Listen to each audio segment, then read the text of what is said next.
पुसद तालुक्यामधील जाब बाजार सकल अंतर्गत सिंगरवाडी गावात अतिवृष्टी ढगफुटी नाल्याला महापूर आले, शेत गेले खरडून, पीक गेले वाहून।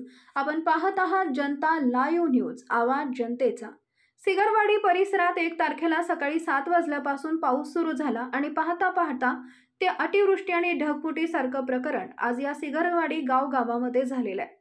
आज जर आपण बघितलं तर जाम बाजार सर्कल अंतर्गत जे काही गाव आहे ते पूर्ण गाव अतिवृष्टीच्या आणि ढगफुटी यांच्या माध्यमातून आज हे शेतकरी आहेत। आज आपण नाल्याच्या जवळपासचे असो किंवा एकता हा विभाग जे आहे ते पूर्ण एक टेकडी विभाग सारखा विभाग आहे आणि त्या विभागामधून आज जे पाणी अचानक तालुका मधील जाम बाजार सर्कल अंतर्गत सिंगरवाडी गाव या ठिकाणी 1 तारखेला सकाळपासून 7 वाजेपासून पाणी सुरू झाला आणि पाहता पाहता ते अतिवृष्टी आणि ढगफुटीसारखा प्रकरण आज या सिंगरवाडी गावामध्ये झालेलं आहे। आणि तशाच प्रकारचं आज जर आपण बघितलं तर जाम बाजार सर्कल अंतर्गत जे काही गावं आहेत हे पूर्ण गावं अतिवृष्टीच्या आणि ढगफुटीच्या यांच्या माध्यमातून आज जे कास्तकार आहे, आज आपण नाल्याच्या जवळपासचे असो की एक तर हा विभाग जे आहे हे पूर्ण एक टेकडी विभाग सारखा विभाग आहे आणि त्या विभागामधून आज जे पाणी अचानक ढगफुटीसारखा झाल्यामुळं आज आमच्या परिसरामध्ये आज जर बघितलं आपण तर शेती आणि नाला हा कोणी जर नवीन व्यक्ती आला तर समजू शकत नाही की हा शेती आहे की नाला आहे, पण अशा प्रकारचं दृश्य आज आमच्या विभागामध्ये आमच्या सर्कलमध्ये झालेलं आहे। आणि विशेषतः आज नांदुरा, धानोरा, जनुना, वडगाव, जाम बाजार, पांढुर्णा असे भरपूर गावामध्ये अशा प्रकारचं दृश्य घडलेलं आहे। सिंगरवाडी या गावातील माजी सरपंच सुदाम सत्रू राठोड राणा सिंगरवाडी या गावात तालुका पुसद मी या 1 तारखेला आमच्या गावामध्ये ढगफुटीचा प्रकार झालेला आहे। त्या ढगफुटीमध्ये नाल्याला भयानक पाऊस आल्यामुळे मुत्री नाला हे पूर्ण शेतातून असे वाहत गेल्यामुळे लोकांचे 2-2, 3-3 एकर जमीन होत्या ते पूर्ण वाहून गेलेले आहेत। कोणाचे कापूस, सोयाबीन असे भरपूर भयानक नुकसान आहे। तरी त्या काही कोणाचे पाईप, कोणाचे मोटर पंप, पाईप असे वाहून गेलेले आहेत।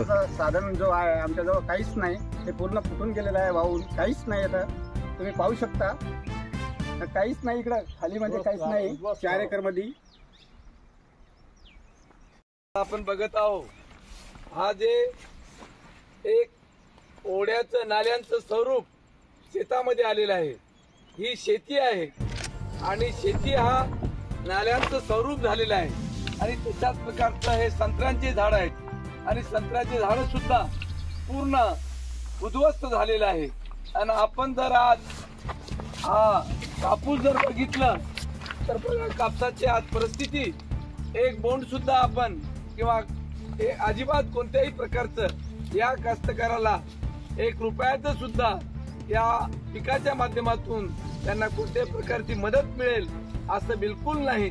तरी हे सर्व आपण बघून सुद्धा लवकरात लवकर जे आपण निर्णय घेणार आहे ते तात्काळ निर्णय घेऊन कास्तकाराला मदत आणि कास्तकाराला मदत मिळावी यांच्यासाठी आपण पूर्ण कार्य आपण करावं।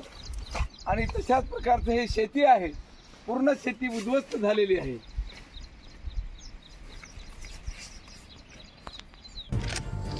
विहिरीत गेलेलं आहे, विहीर सगळी दगडलेली आहे, सगळं गाळ चाललं विहिरीतनी।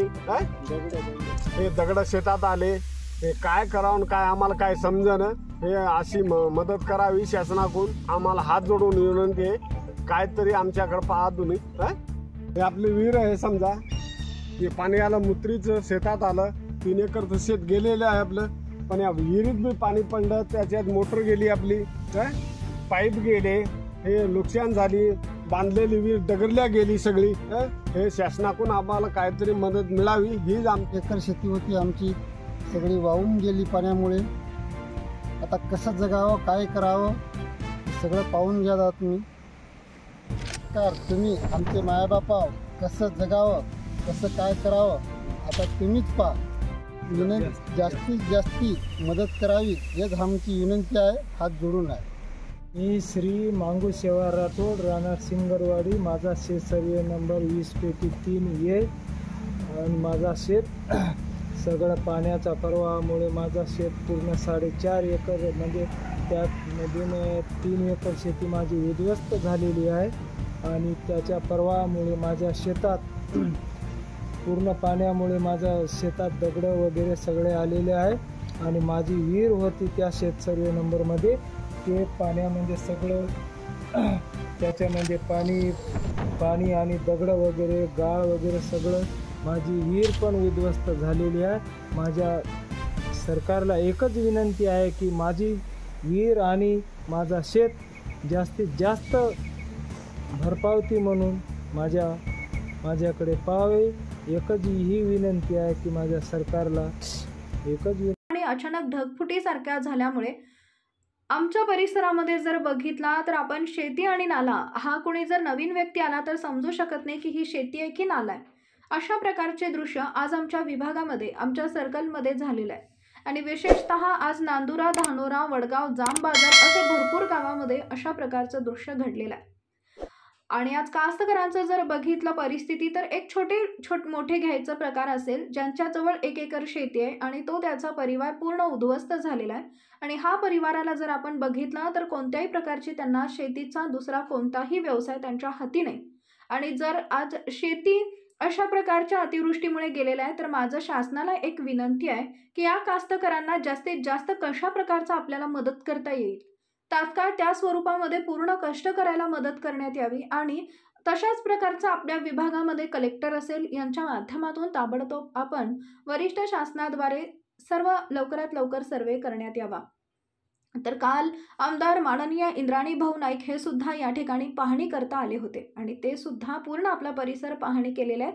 आणि त्यांच्या माध्यमातून सुद्धा ताबडतोब जास्त मदत होईल आणि मदत करण्यासाठी मी जास्तीत जास्त सहकार्य करू अशा प्रकारचं आश्वासन माननीय आमदार साहेबांच्या माध्यमातून कष्टकऱ्यांना करण्यात आलेलं आहे. आणि अशाच प्रकारचं माझी एक विनंती आहे की आज कष्टकऱ्यांचं बघितलं तर कोणत्याही प्रकारची व्यवस्था त्यांच्याजवळ नाही. तर शासन यांना लक्षात घेऊन लवकरात लवकर 50,000 रुपये प्रमाणे हेक्टरी नुकसान देण्यास पाहिजे. तरीही कमी पडतात, तरी पण शासनानं लवकरात लवकर हा वृक्षांवर उपाय घेण्यात यावा आणि सर्व ताबडतोब लवकरात लवकर करावं अशी मी एक शासनाला आणि आपल्या सूचक विभागातील HD यांना माझी विनंती आहे की लवकरात लवकर सर्वे करून तत्काळ ग्रस्तांना लाभ देण्यात यावा, मदत देण्यात यावा अशी माझी एक विनंती आहे. यावेळी माजी जिल्हा परिषद सदस्य बाबूसिंग आडे यांनी सांगितले. जनता लाईव्ह न्यूज संपादक सूर्यकांत राठोड.